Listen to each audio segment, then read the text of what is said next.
our hero, Vivian Gargle.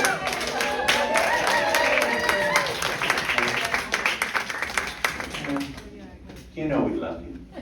We love you. You know, we're a close-knit group. You know, we have, what, 40 plus members on the email list. We meet every 5 weeks on Zoom. We share, we listen to each other. We do writing workshops for each other and with each other. We write together.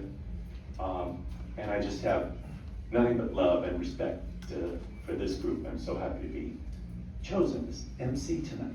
All right, we're ready for you. So we're going to start with Elvina is going to come and give us our land acknowledgement. Elvina Rafizadeh. Thank you, Elvina.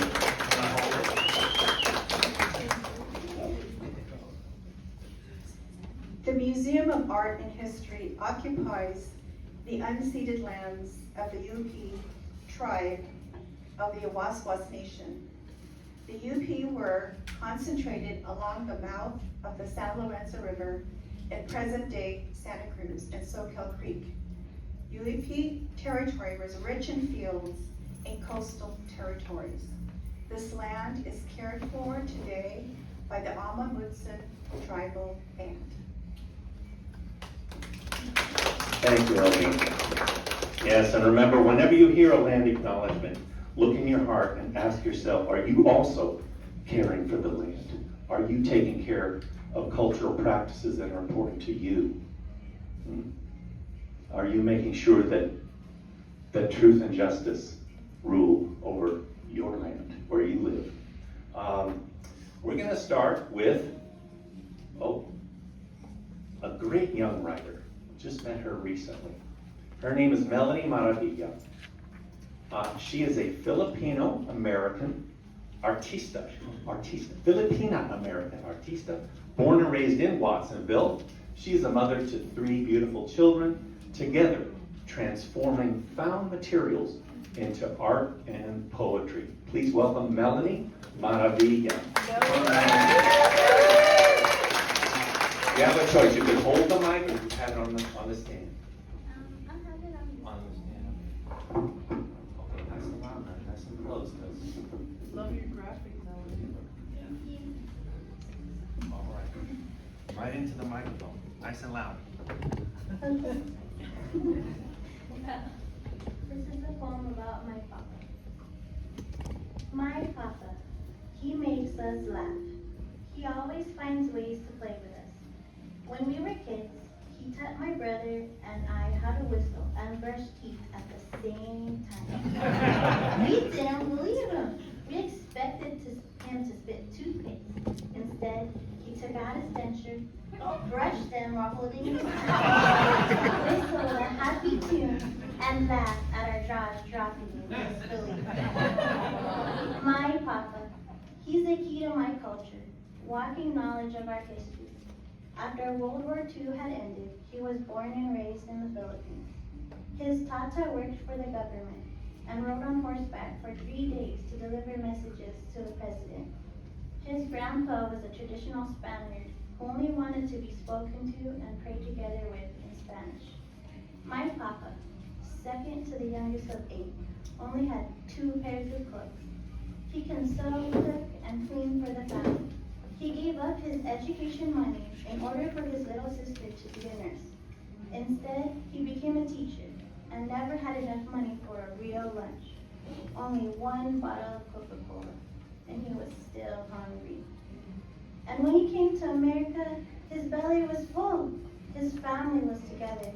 He loved this country so much, he joined the army to fight, because he was so proud of his country. He can live in shelter from his life of poverty. He told us stories about his buddies during their training in other states. A winter prank was to spray shaving cream on the first person to fall asleep. And in the morning, they woke up to a frozen white beard.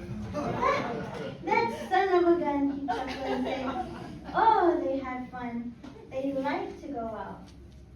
He also recognized the look on people's faces when he needed to be the fastest to outrun them. They would run his friends out of public places to beat them until they could no longer get up. He was lucky he could escape, hide, and wait till morning to walk back to the base. He told us the story when he came to live with Mama in Watsonville about the lady that yelled, "Go home to where you came from, you monkey boy," because he didn't like that my friends nicknamed me monkey because I loved to dance. And we'd say, "Papa, please don't take it personal," but he always does. He takes things into a no-budge stretch. He can be intense, so serious, weathered down by his own traumatic past, raising us like we were an army of children, teaching us to stay in line because we need to be tough in life. Though sometimes I get a sneak peek into his vulnerability when he asked me to come with him to order burgers at the drive-thru because the man did not understand his English. Or to the tool store because he couldn't name what he needed and the worker did not understand his accent. And I'd watch him shrink and quietly listen to the salesman yelling at him, "The customer," and realize this is why he wanted us to toughen up. It gave us an understanding that some people will always chip away at you because you are different. And it made us want to change our future with our own kids. Once my sister told me about an article he sent her about how to raise resilient kids. And when they talked, he said, "I did none of that," jokingly. And he likes to party. He will be the loudest and happiest of all. He would play the guitar singing Elvis and the Beatles. He will sing non-stop karaoke all day if he could. The Platter song, "The Great Pretender," is the story of his life, pretending to be okay when the world bogs him down. Then he'd want to dance and make up a fantastic dance that only he would know the correct steps to at my wedding. And he would chatter and giggle with my kids, playing the same pranks when we were kids, and make them believe that it is possible to brush your teeth and whistle, and to practice your math and reading, so you can do good in school and be somebody.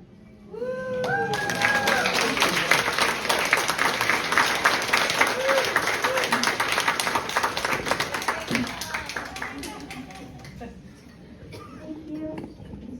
And so next we have another poet, Shizue Seigo. Shizue Seigo's 9 books include Japanese American histories, visual art, and anthologies of people of color. She's reading from her poetry collection, Courting a Man Who Doesn't Talk.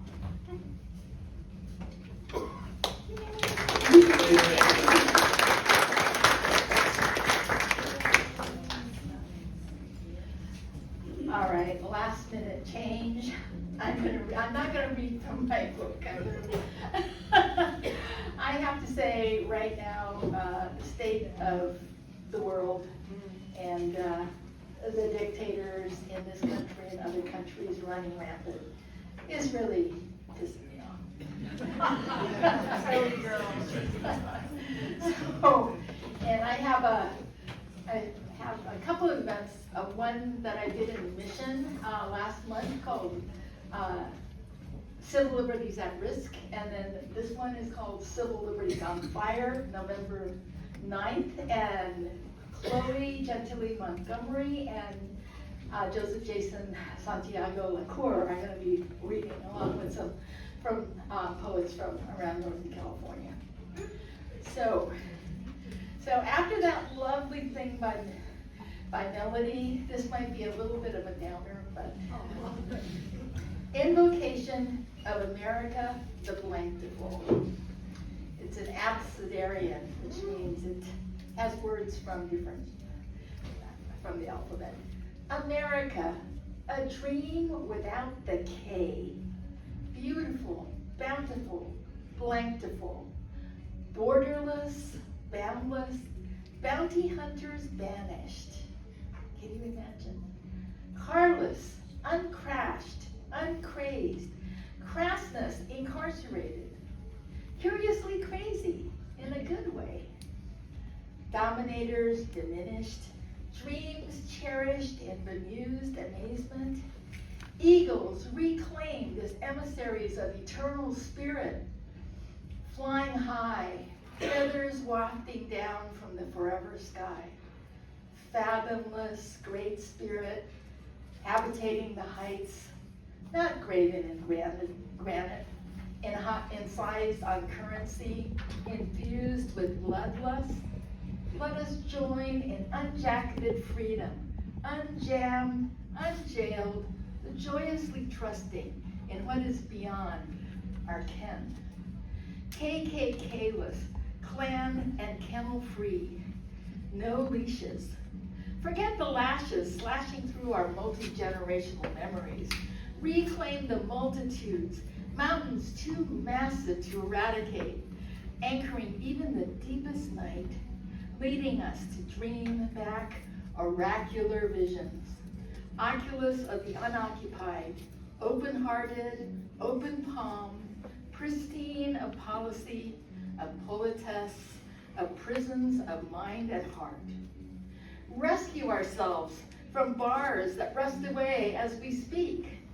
Swallow not our tears, spit them out, swim in them until the torrent tears down tyranny that rides the backs of the unseen, ill-used, underpaid.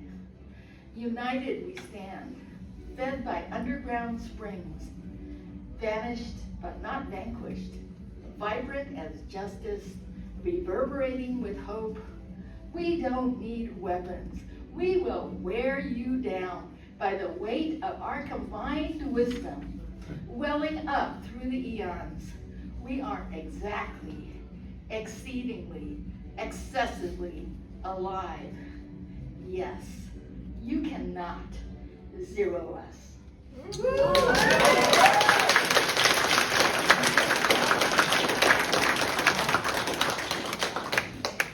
So next up is Chloe Gentili Montgomery. Oh, sorry.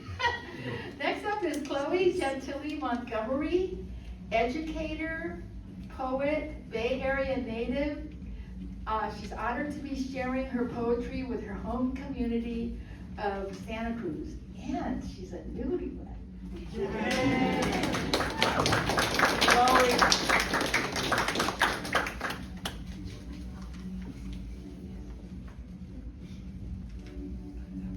Thank you, Shizwe, for that introduction. Can we actually go back to Shizwe's slide? It's so pretty, and I'm really speaking. All right, so I'm very happy to be here reading for the 4th year in a row with Writers of Color. And tonight I'm going to read 2 political poems, so bear with me, I'm going to stay on Shizwe's vibe for a minute. The first poem I actually did read last year as well. And I wrote it in 2023, and I think it's a shame that it's continued to be just as relevant every year. Genocide. In a classroom far away, a child with an iPhone in their pocket asks who is the bad guy, and labels other children as terrorists, as another child screams beneath concrete rubble. Who decides? Who are the terrorists and who are the terrorized? Another bomb blasts before you can answer. Watermelon seeds are spat out, unable to be planted, soil obliterated, species native to this land now frightened to root. Children bury their families, villages raise babies who do not know their names. Help is called for in the universal language of children's fear. Some turn up the music, tuning it out. A life is an entire world. Universes are being lost over land destined by God. You're trying to remember where you've heard that before. An American-funded missile smashes us before you can remember.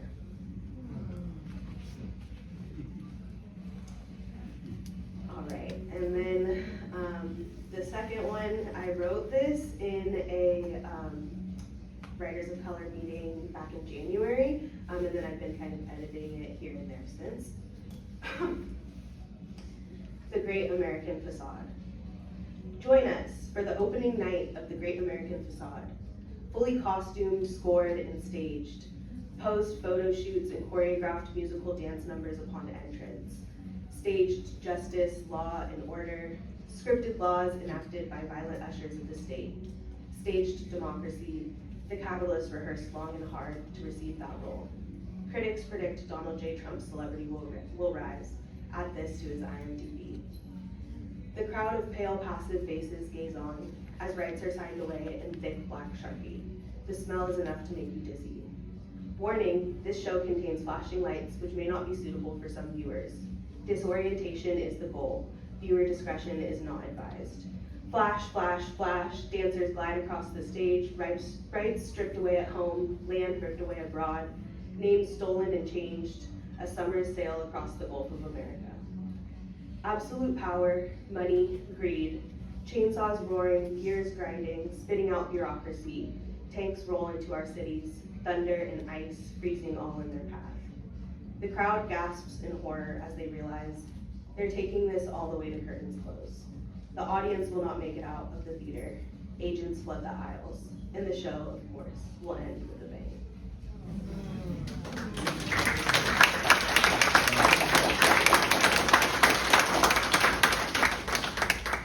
Thank you, and it's my honor to introduce Michael Fawn. Michael Fawn grew up in Pacific Grove, the sole Asian boy in most classes until high school. Michael is currently editing his first volume of poetry.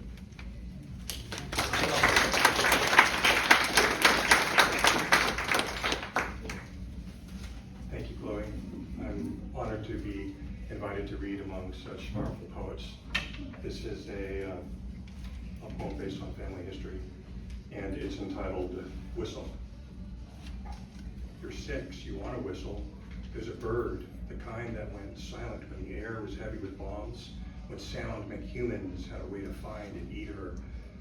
Now, the war is over, at least the war against the sun. The other brothers' war is still marching. There are still soldiers over the hill or over the next hill, but far enough that a singing bird makes you want to whistle. You purse your lips into a duckbill. That doesn't work.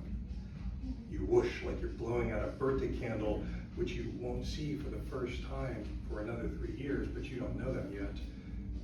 You hyperventilate, trying to make the whistling sound, blowing over and over and over until you lose balance and you have to bend your head between your knees to keep from falling. The bird calls again. It's a mockingbird, even if it's not a mockingbird.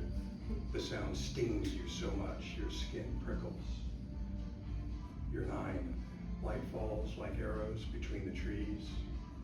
Among the trunks, your older brother has ganged up with the bigger boys to play. Your kid brother is lolling on the porch again, wide-eyed as a carp, hoping this is the day Mama will appear. You know how to whistle now. The memory sharp as a bee sting of that otherwise silent morning in Hong Kong when the whatever bird taught you that sound is a choice, even if you don't yet know how to make it. You learned that you can choose to purse your lips like a duck until someday a bird falls out. You have knock knees, skinny thighs, and socks with no elastic. You have hair the color of coal and teeth like square moons.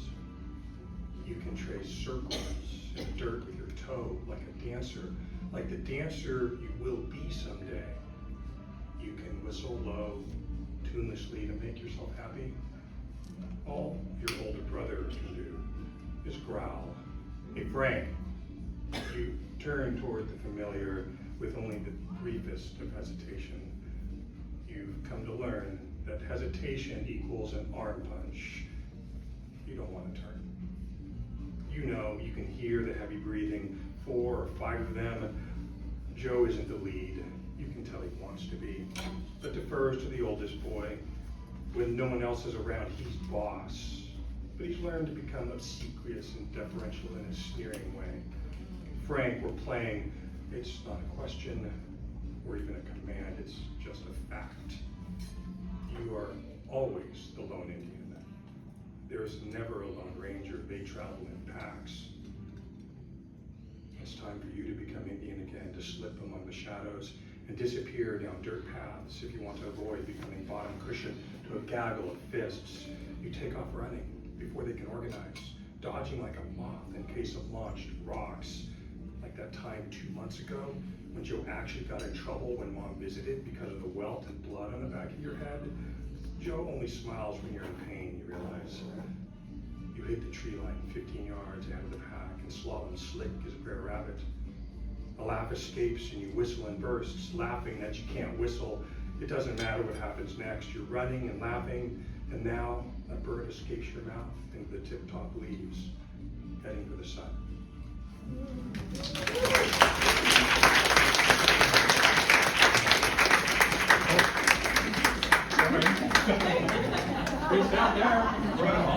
I'm going to introduce Sarah Stephen. If I screwed that up, I apologize again. No worries. She's a Latina poet, occasional workshop leader, and recipient of the 2021 Reina Grande Scholarship for her first chapbook, The Root from Which Freedom Blossoms.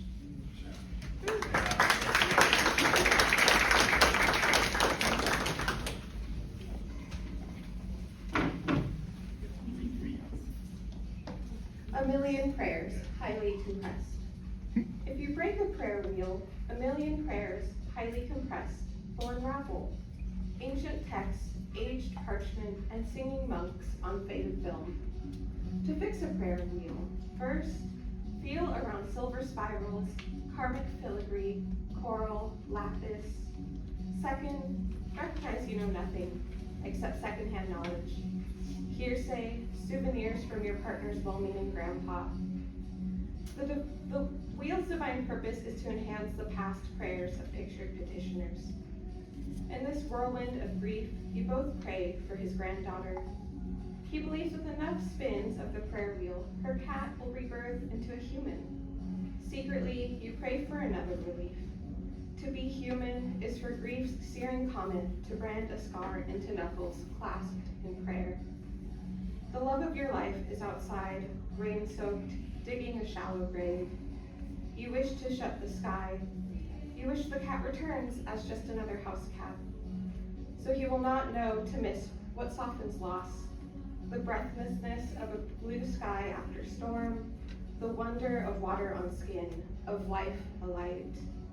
Your mind spins with soul as you remember each prayer you've ever gasped into poem. Poetry, like prayer, is more than just a selfish lament.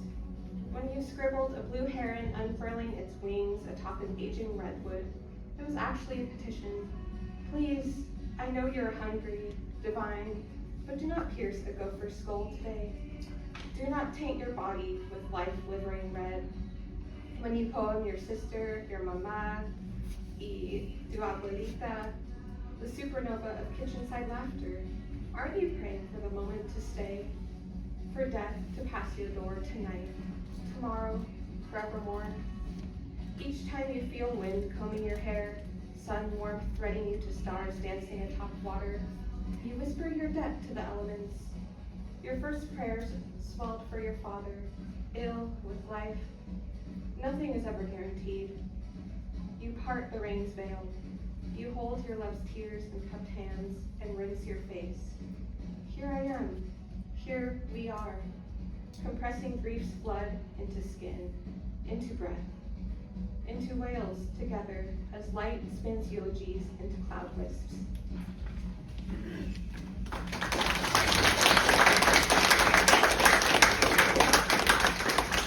Thank you all so much for coming out tonight.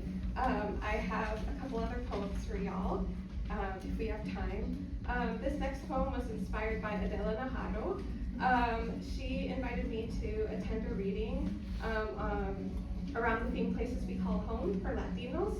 And I think it's really important during our day and age to remember that people of color deserve to be here just as much as everyone else and deserve to call America home as much as everyone else. So this is sad that I have to say that, but yeah, so this is dedicated to my grandma. This is called Two Stories, One Home. Growing up, Nana's home was our second home. After school, she welcomed us with open arms. With arms outstretched, Nana welcomed our hunger with a monument of her lunchtime leftovers. Leftover recipes from motherlands taught us to blossom past rigid borders. Free flowering, Nana taught pain to fertilize soulful gardens, fragrant rooms, herbs, and chiles. Hierbas y ají like the soul can't be measured. They're added by her expert wrist flourish to taste. Taste is the heart's limb to remember, to hold maternal alchemy blood warm, like prayer. Her spells in our hands, carry to new kitchens. Time passes, Nana is anywhere we call home.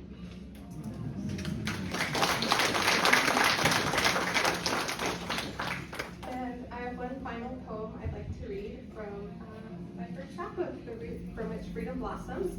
It's available for sale at the Bookshop Santa Cruz and out in the lobby. What inspired me to write this book was growing up Latina and feeling like I couldn't quite relate to my white classmates, but also then going into high school at a largely Latino school and feeling like I couldn't relate to them. And so I wrote this book so that I could learn how to accept myself, and hopefully other young women of color can find my book and find this as a comfort, because poetry for me has always been comforting. So this poem is called Incantation. Pisces full moon, waning eve of autumn equinox. The stars twirl above like emotions flickering just beyond transliteration's fingertips. My muse and I find shelter on a cool bed of sand. Speaking truly in this world is tricky, but at least I dream in poetry.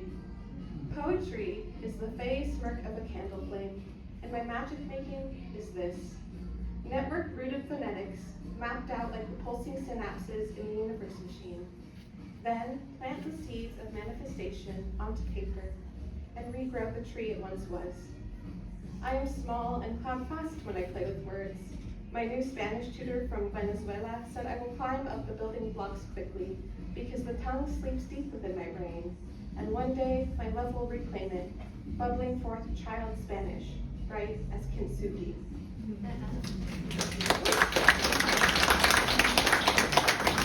Thank you all again.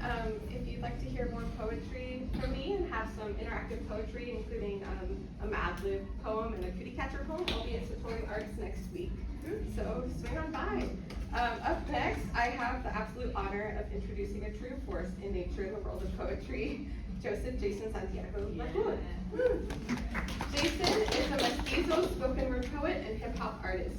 You can find him most weekends at Sacred Mud Henna and Tattoo Studio at the Tannery, offering workshops along with his partner, Rita de la Luz. Please welcome Jason.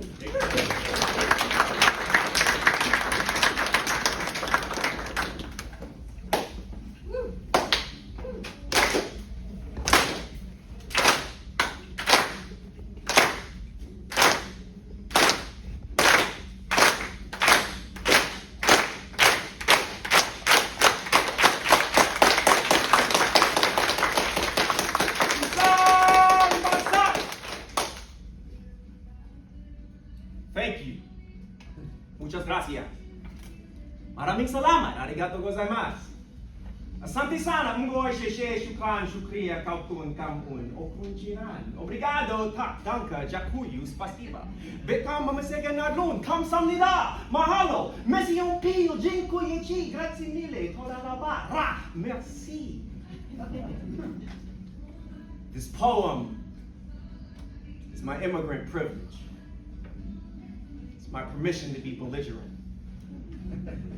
It's my better credit score, IRA trust fund, estate passed down, black, brown, and blue-blooded audacity. This poem is my generational wealth, my universal health care, my master's degree in my history of their war, my poem for our peace. Please, this poem understands place, like how to put a person in theirs while being free to choose my own. I'm on a mission with this poem strapped across my back. Sharpened, cleaned, oiled, locked, and loaded into an overseas container snuck through customs bound for slavery. Of course we're savages, having to remember how fire felt.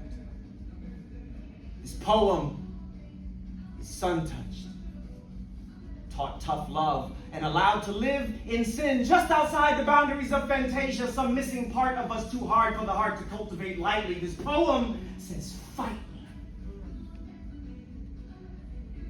You will not exploit me despite me. This poem begs you to explode in solidarity. We who grew from a seed soaked in salt water overnight, and overripe fruit sweeter and deader than its poet could ever hope to be. This poem is home to me.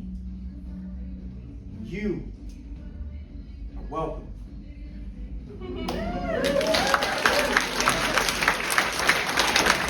Thank you all so very much. Yeah. Shout out to Writers of Color, please. Just a collective round of applause, you know. And I'm speaking in the organization, I'm speaking in terms of the organization, right? Maybe there's branding around the Writers of Color with a little trademark copyright in the corner, but like just writers, sincerely, who embrace all of your colors. I really, really encourage you to just keep rocking like that. So thank you very much.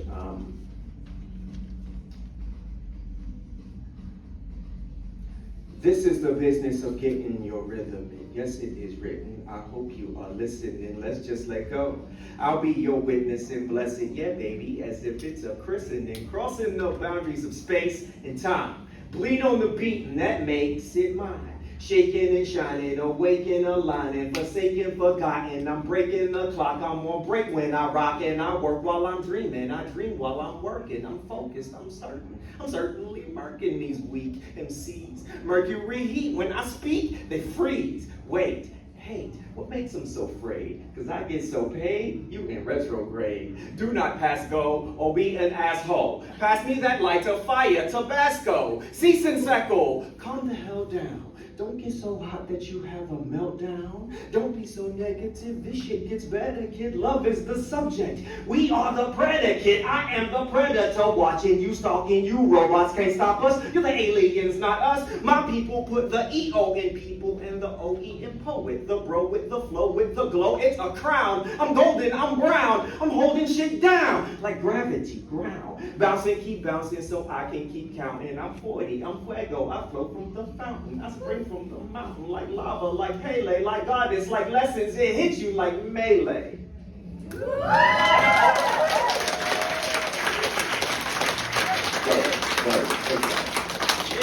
Point it out. Cool. I have the pleasure of introducing this next poet, Shirley Ancheta. Shirley Ancheta co-edited the Filipino-American poetry anthology Without Names. She taught the NVM Gonzalez writing program at SF Asian Art Museum in 2022. She's the widow of poet Jeff Tagami. Y'all please make some noise for Shirley.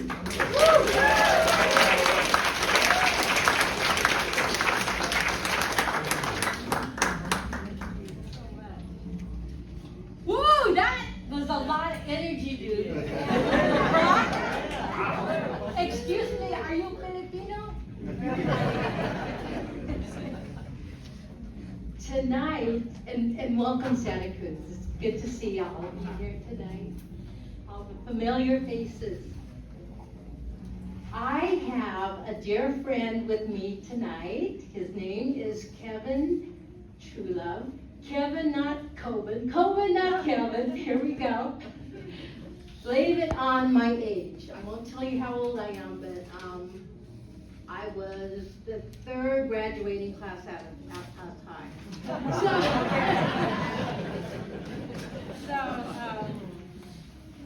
he will accompany me.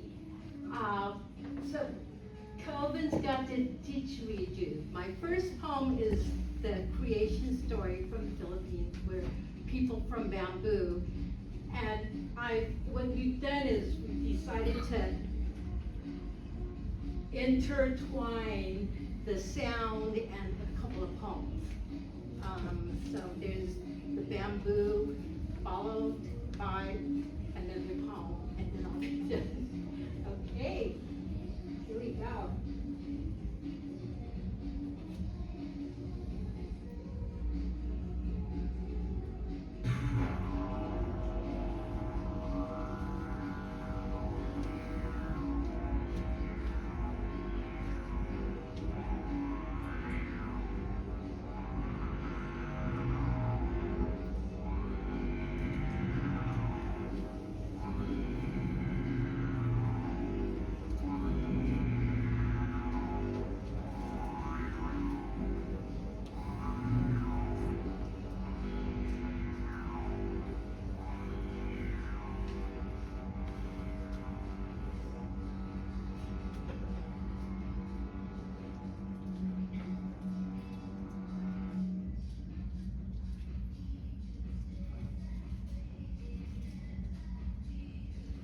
from bamboo. We saw nothing in that first dark.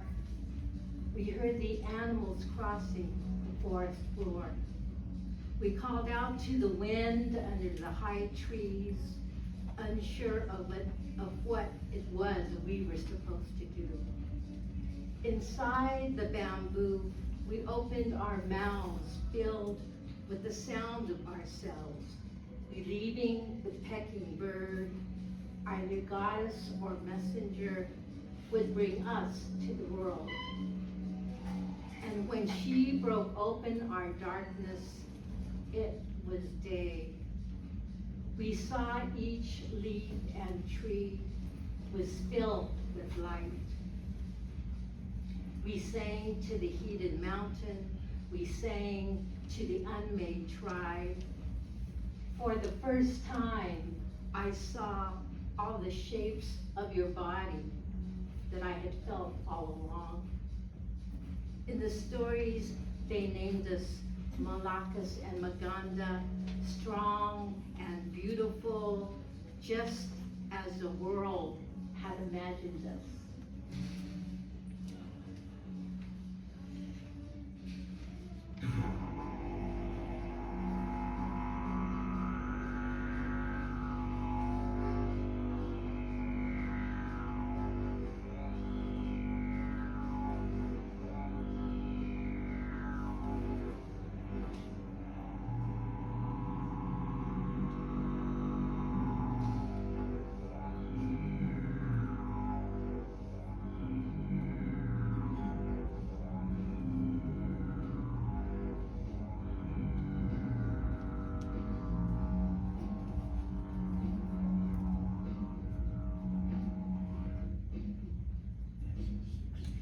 Vibrations blow through our skin.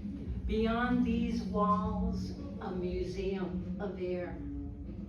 In the spirit of Asata Shakur, there is resistance, there is insistence. At this moment, forever, at the same time. Moonlight, people glow. Bismillah, Ar-Rahman, Ar-Rahim, Alhamdulillah. Beloved community, entire people of the earth and sky, feel the hair of my brightest child. Let Gaza eat. Let Gaza live. Woo.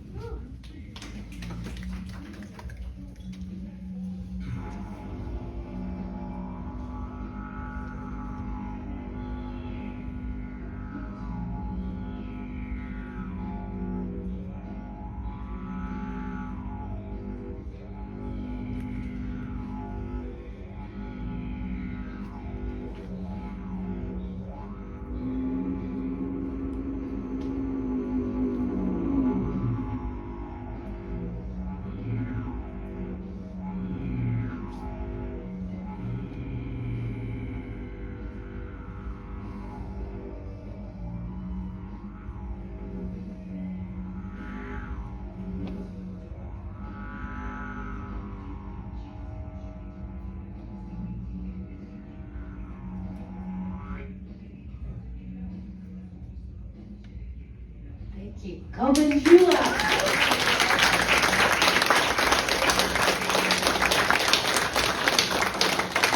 Guess what? It's time to pee. So there's going to be a 10-minute intermission, and then we're going to follow that with the second half. Thank you so much. Also, Ekua Mosupe, medical thing she's attending to, so she won't be here, but, we should have time. We should have time. Ready? Once again, Shirley on 10 to everybody.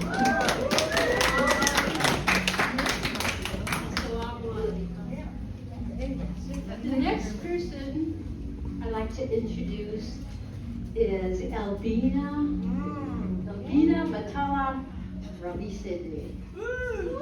She is a locally published Filipino-American poet. Her first book of poetry, Keepers of the Mollycomb Rice Terraces, was published through Jamil Publishing. Give some love to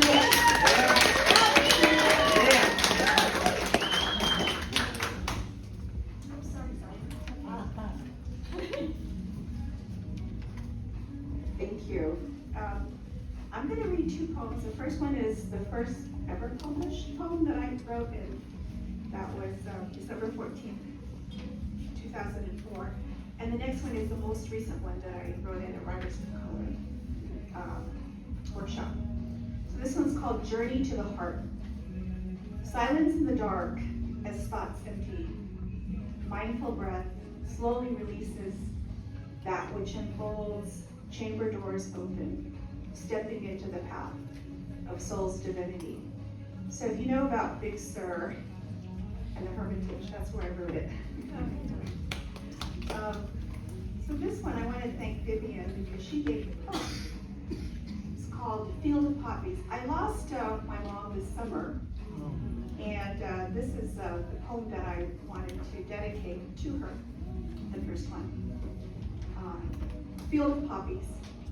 She holds the dandelion in her fist, the yellow invasive flower hanging over her fingers as wisps of grayish black hair crosses over her cheeks, then smiles at her daughter because she is victorious and she could still bend down to protect her field of poppies at the age of 92. Without losing her balance, without her clunky cane, without her daughter's help, not knowing that she will fall into the abyss of stomach cancer that will hold her hostage for 2 months, accurately predicted by the Asian woman doctor at the Salinas Hospital, prompting her to ask herself, why is this happening now to me? When summer's advent approaches, when the poppies bloom their brightest, as if competing with the morning sun during her routine morning greeting, until her absence will cause them to wither because she is missed. You arrive a week later from across the sea, when the poppies began to fade into the invading dandelions, their roots growing stronger with each unforgotten day, as you refuse to accept your mother's prognosis, because you believe that your chicken and rice soup will pull her from the abyss. Yet, she continues to be absorbed by the growing tumor in her belly, like the overgrown weeds that suffocate the orange poppy bloom cascade.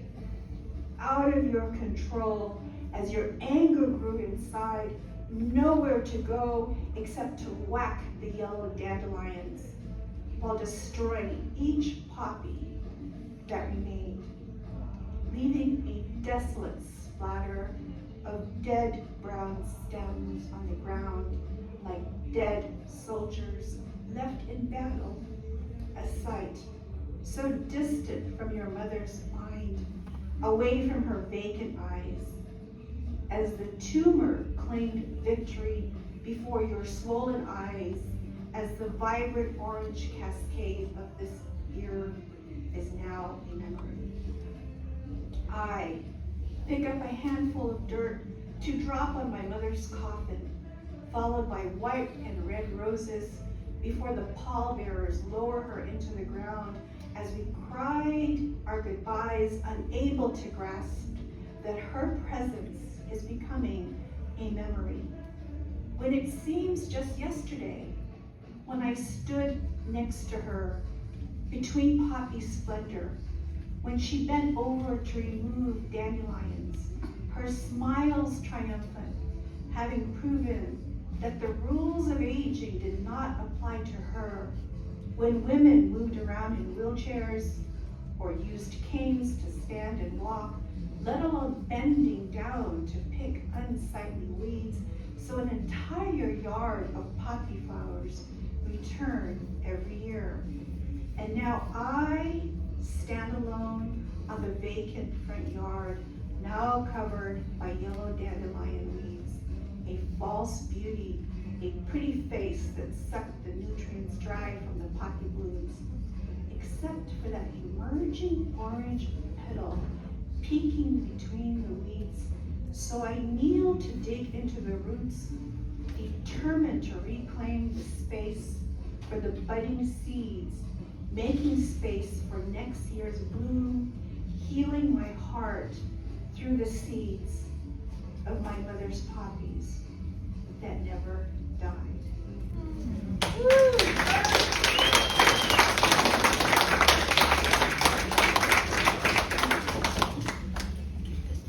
I would now like to introduce my friend, Shirley Flores Manos, who enjoys her grandchildren and teaches for career college.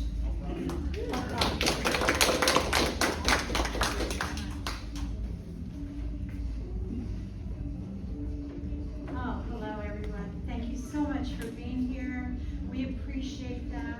And also I just want to give a great appreciation and shout out to Vivian Vargas, who began us, literally began us, who keeps us encircled, which allows us to love each other. Where are you, Vivian? There you go. Thank you very much. All of us, and an incredible administrator.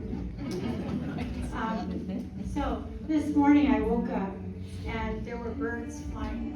I looked out my window and I'm still in bed, huge window, and the birds are just flying, and the blackbirds keep flying, and then they keep flying, and then they keep flying, and I'm saying, my God, even the birds are leaving America. So I did have that feeling, leaving America because America has left us in many ways. But I want to say that I want to dedicate my poem tonight to that which keeps me here, hope. I remember summer. Green grass, the flowers were wild, mud pies made from bottle caps decorated with stolen flowers from mother's garden. Running barefoot in the backyard, bees waited, screaming summer agony, but the grass was cool, green, free, and inviting. No school, no teachers, no school chums, only two younger brothers ready to do whatever I said. If we played school, I was teacher.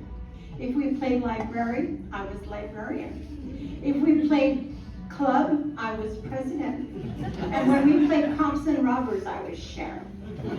With bottle caps nailed to homemade wooden walkie-talkies, I would pursue the brother crooks on my bike, issuing tickets for speedy, driving on the wrong side of the road, or expired driver's license. We made it all up. No Legos, no board games, no art supplies, no TV. There was so little to play with that we never got bored.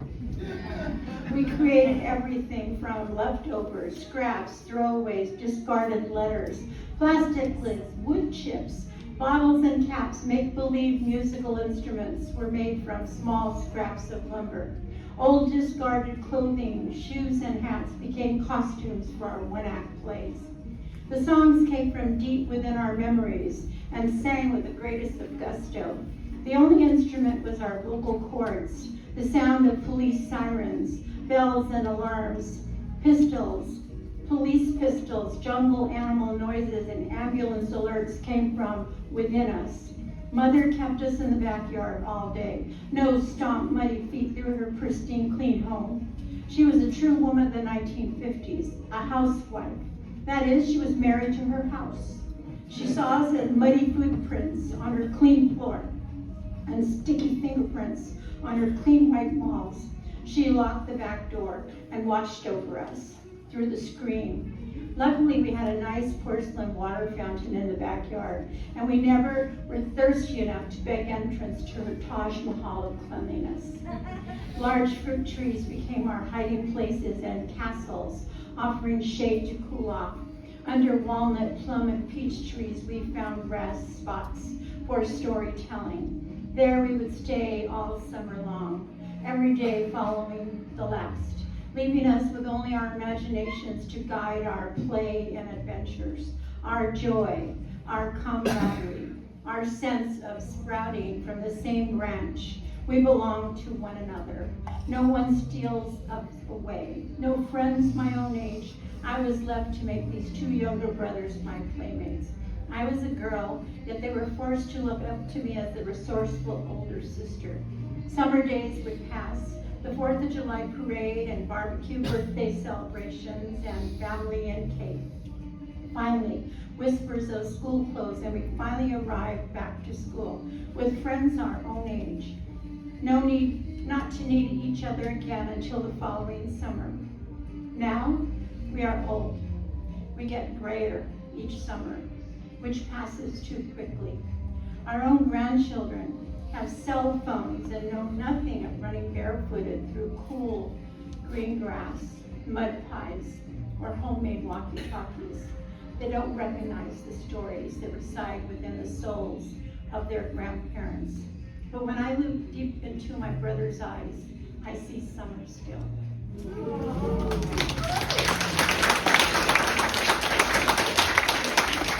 One more story.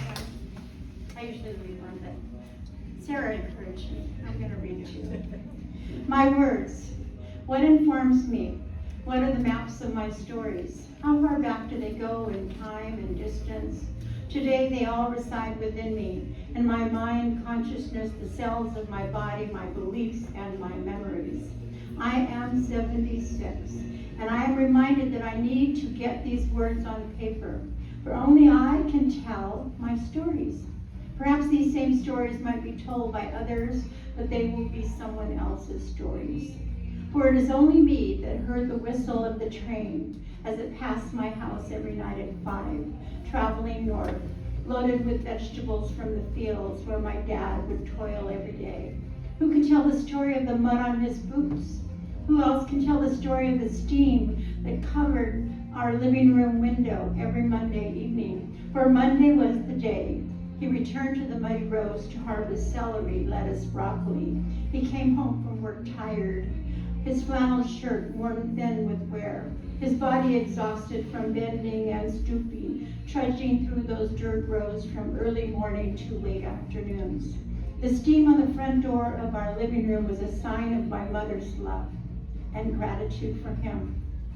Recognition that he toiled for his children, kept them fed, and in shoes and jackets. My busy mother over a stove preparing cocido de res. Cocido was both ingredients and the art of preparation, knowing how to layer and time the addition of all the ingredients so that vegetables were cooked but not overcooked. The release of flavor from the soup bones, carrots, onions, tomatoes, and celery came first. Then potatoes, chayote, and lastly cabbage, all made with the skill of a chemist and the loving heart of a wife. My only part of the story was to notice the steam on the window, to remember how we all ran to the front door to greet my father as we heard the car come up the driveway, to see the humor when my brothers would ride my father's legs like monkeys hanging onto tree trunks, to see the love when my father would lift my baby sister, throwing her into the air as she chubby cheek giggled. Now the eldest, I would laugh and stand back. I was held with respectful esteem by my father, all the things I had also done as a younger child.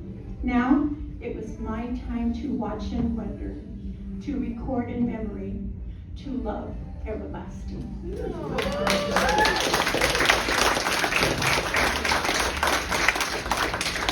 And I'd like to introduce next Vicente Perez, Mexican-American daughter of farm workers, Claudia Flores. Oh, wait a minute. Dr. Vicente Perez is a poet and scholar working at the intersection of poetry, hip hop, and critical theory. He believes poetry molds the mind of the wise. Thank you.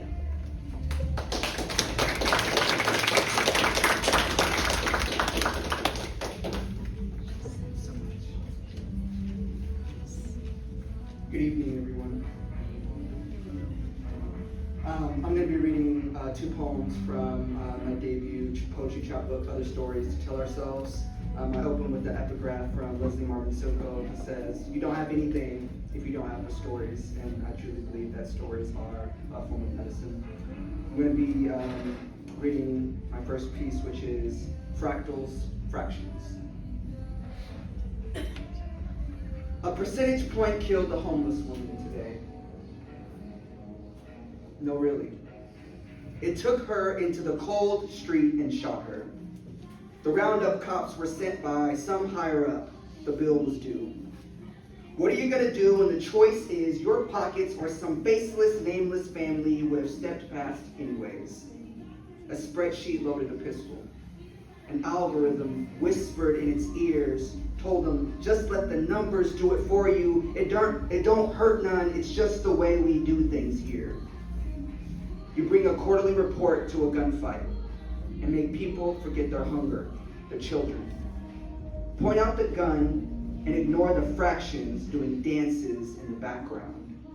Algorithms can't be drawn and quartered. This math has vivid history. Fractals become fractions in the alchemy of race science.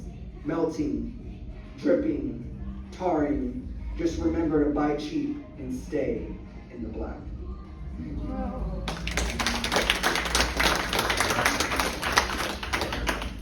I'll read this quick one here. It's called The Plantation I Call Home because the center idea within a lot of my work is that we have not past the point of slavery. We're still living in a plantation-based society.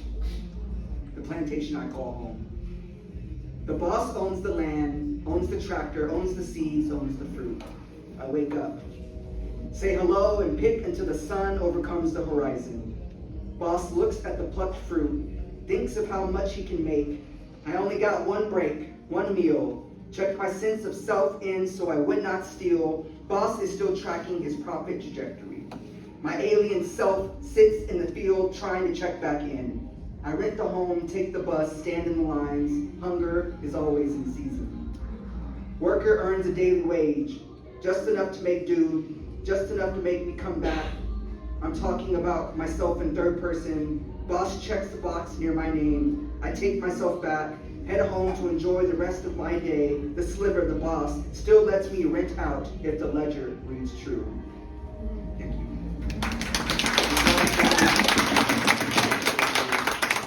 I do a lot of my work to make sure that we understand that the slave patroller became the cop, became the ICE agent, and we're still here. This poem is Erasure. This is America. This is her story, history. This is America. This is history. This is a story. Time is history. America erases history. This is her story. Mercy me.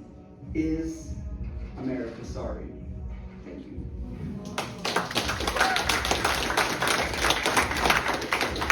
So I have the wonderful pleasure of introducing Claudia Ramirez Flores. She couldn't be here today, but Mexican-American daughter of farm workers, Claudia Ramirez Flores is a UC Berkeley and Yale Writers Workshop alumna who braids language to honor voices forced into silence. We have a video here for your pleasure. The summer I grew wings, handpicked con guantes de mi mamá, shield con sus paños de colores, until I was able to fly on my own. Hermosas manos espinadas, rasguñadas, cansadas, wings carved con las manos de las campesinas de Watsonville. My wings have thorns, thorns de las matas de mora, thorns del filo de la vida, red, delicate como la de Japón, hermosas como la aurora que me acompaña al empezar mi mañana. A fusion of colors como un acordeón, harvested with grit, sweat y amor. Amor shaped like a taco de frijoles con chile guajillo. Smoky sweet sazón servido con un te tocan los trastes o una sopita de conchita que calienta el alma y abraza al corazón.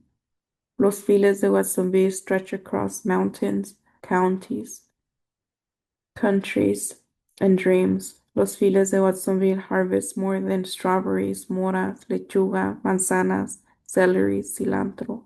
They harvest loyalty, community, resiliency, ganas. The heat waves molded my wings. They gave them sharp, bulletproof edges, made them waterproof like the bags I wore in the rainy mornings. Mis alas tienen ganas. My wings are dandelions. My wings smell like berries and petrichor. Ese lindo olor a tierra mojada después de días de calor. Los surcos no perdonan el sueño, el cansancio, las lluvias, los incendios, pandemias, días festivos, problemas familiares, enfermedades o el hielo. Te devoran estaca por estaca, bote por bote, sting like bumblebees, freeze dreams. In the summer of ice, my satin wings froze, frightened by icy roads and concentration camps.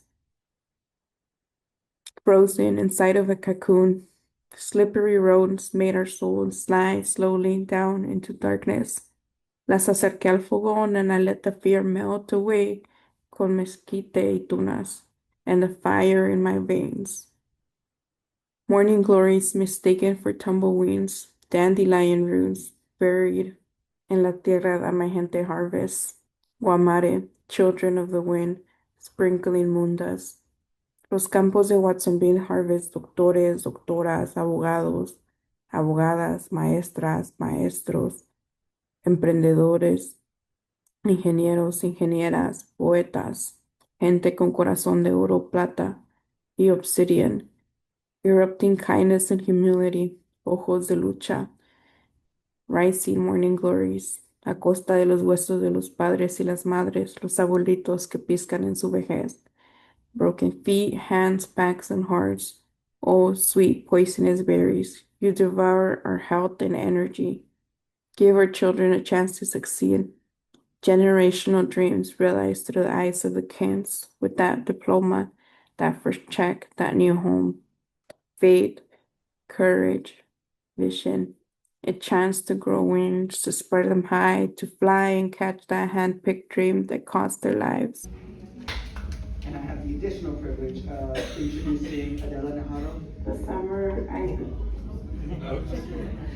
Adela Najarro, author of 5 poetry collections, serves on the Círculo de Poetas and Writers Board, a retired Cabrillo College professor. She is of Nicaraguan heritage and is currently writing a novel. Please give it up.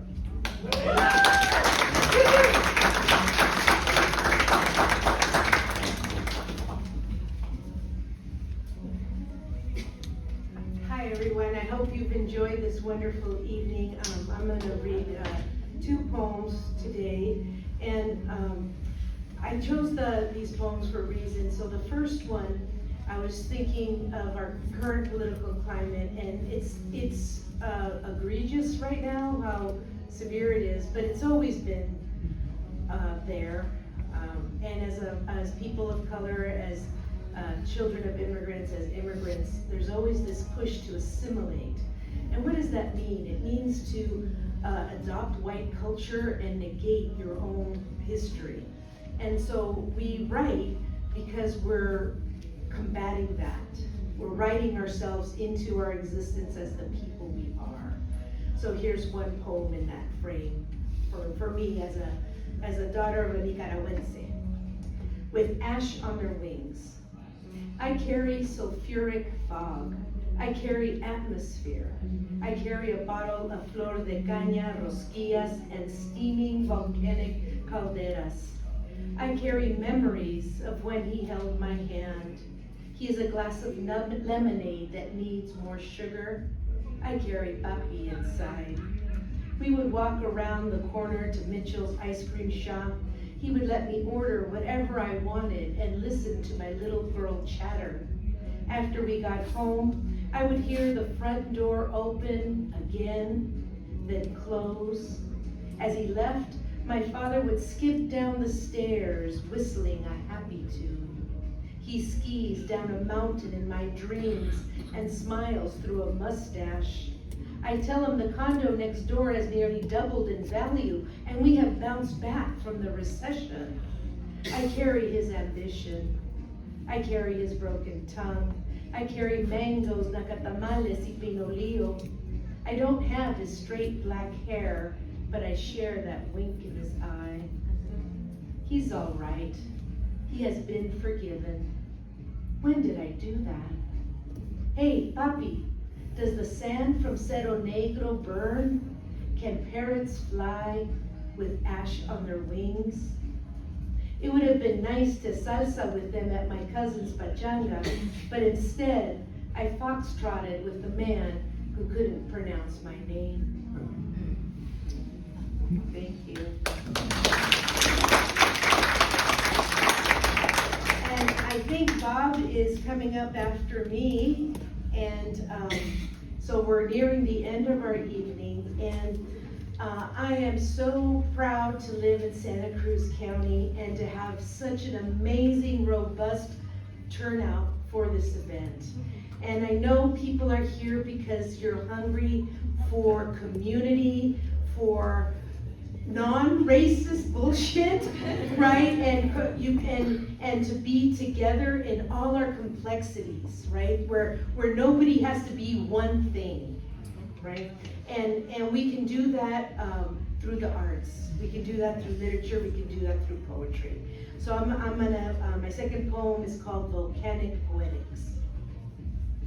After iguanas ran off with the sun, after perricos emerged violently squawking, after soldiers left bullet holes and torn mattresses, and the dictator collected music boxes and skulls, a song rose from the stink of a river, festering yellow mud, where one eye of a crocodile watched you, I, we, todos, break bones, break bodies.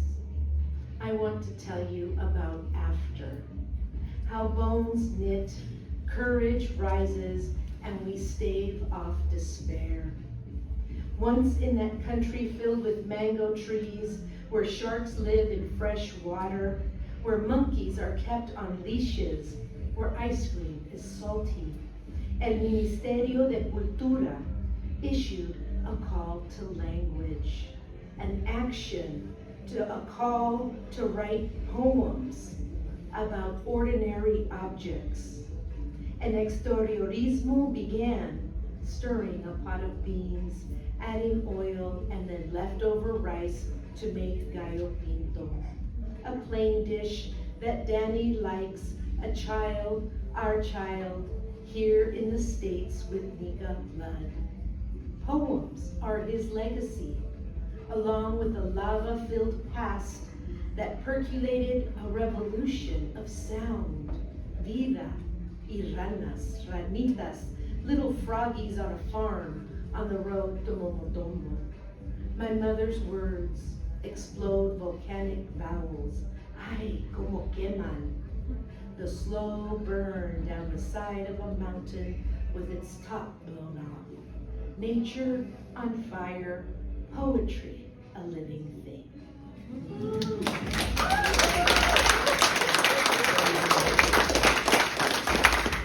Yeah, one little comment about that in the middle. They actually did do that. The Nicaraguan Revolution, they started going to all the towns, teaching everybody how to write poetry, and the government published it. Wow, that was dangerous. Those were dangerous people. We had to send in the photos, right? Okay, so next up is the eternal poet laureate of our hearts. Bob Gomez is a poet, singer, songwriter who has dedicated his tenure as Watsonville's poet laureate to serving the community of established and emerging writers. Let's give a hand and welcome Bob Gomez.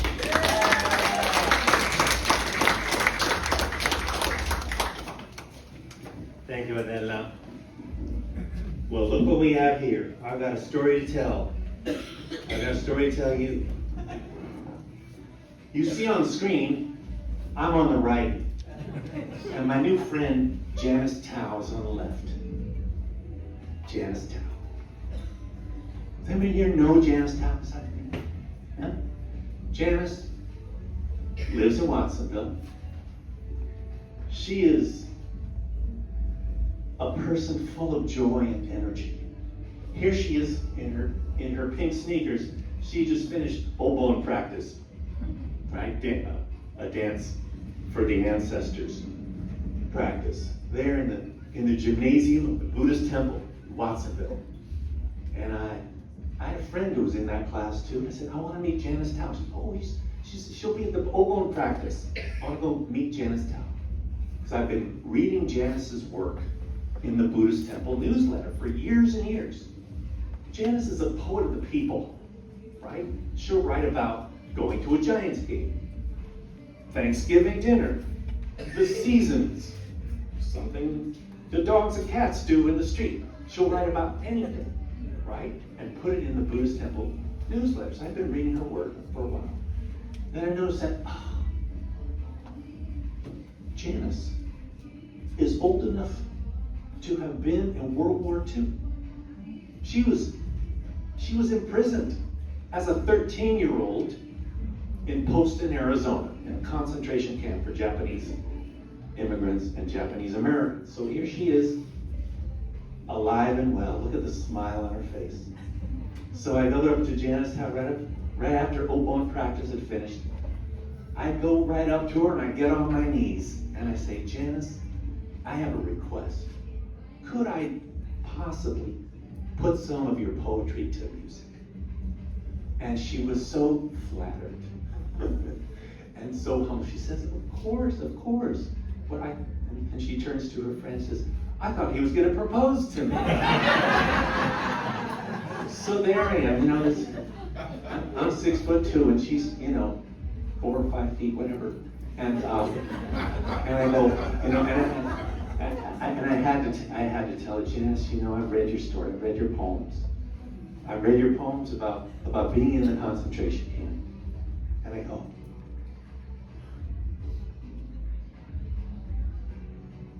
you may be short of stature, but we are all in your shadow. We stand in your shadow. Your story is an American story. And I'm here to tell that story tonight. I'm going to read one of her poems, and then I'm going to sing a song based on that poem and some of her other work. This is called The Face of the Enemy by Janice Tao, short poem. In 1941, because we had the enemy's face, we dearly paid the price. Though stripped of pride and dignity, we proudly did suffice. In this country that we hold dear, needless hostility portends. As Americans, we must beware. History does not repeat again. A certain look, a turban, or color of the skin should not allow prejudice to seethe from deep within. Let us hope that hatred will forever cease. With wisdom, love, and mindfulness, may we all live in peace. The Face of the Enemy by Janice Tao.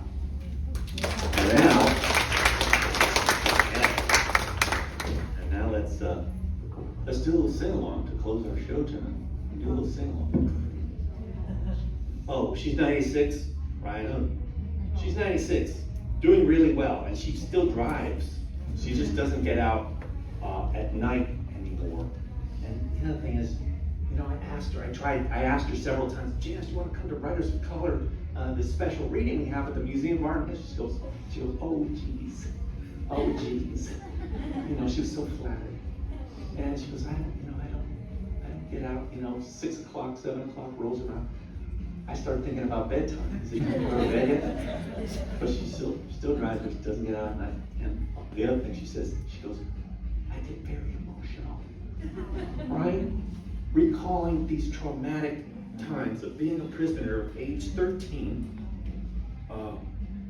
with your civil rights stripped from you. So we're gonna sing a song for Janice Town.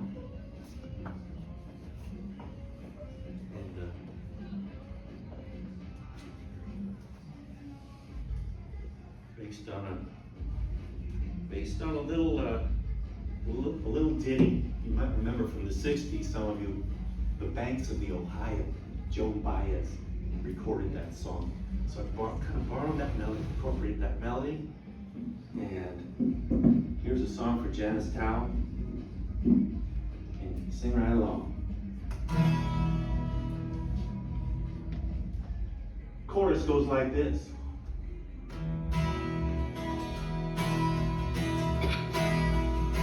Will we repeat our history, or will we fight for democracy when civil rights are under threat? Can we forgive but not forget? Can we forgive but not forget?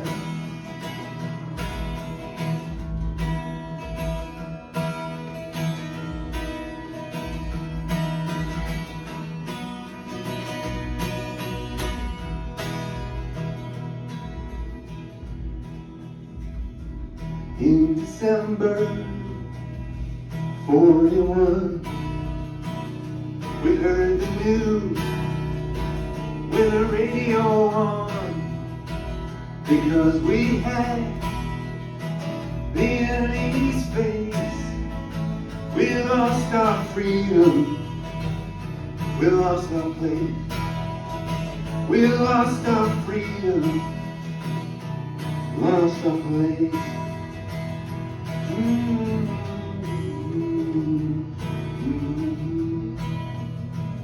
Stripped of our pride and dignity, condemned to prison and hostility.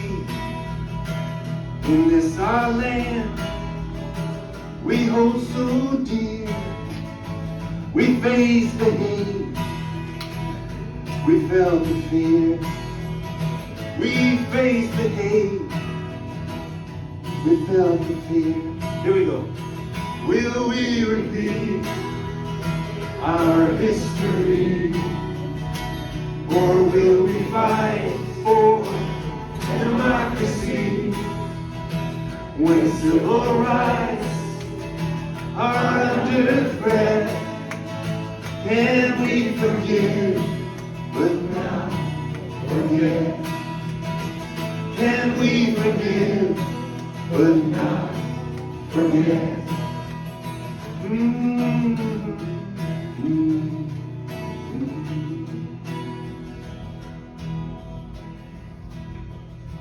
Through summer's heat and winter's gloom, whole families crowded in one small room. Still we endured until war's end. Return with nothing to begin again. Return with nothing to begin again. Will we repeat our history, or will we fight for democracy when civil rights are under threat? Can we forgive but not forget? Can we forgive but not forget? Now every time our flags unfurl, we still recall and tell the world Don't let racism and cruelty win. Be proud of your culture, your beautiful skin. Be proud of your culture, your beautiful skin. Will we repeat our history? Or will we fight for democracy? When civil rights are under threat, can we forgive but not forget? Can we forgive but not forget? Last verse.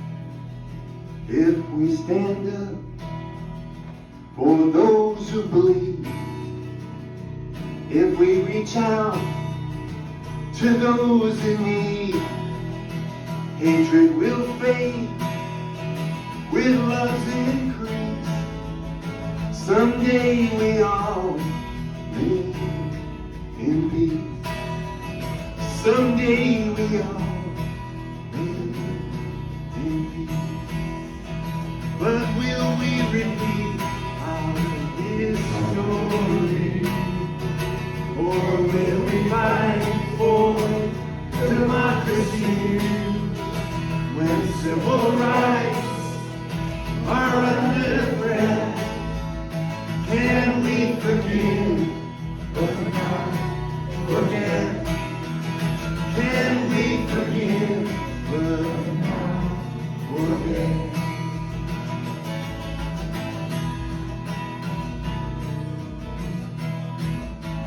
Thank you, Janice. Thank you, Janice. Thank you, Janice.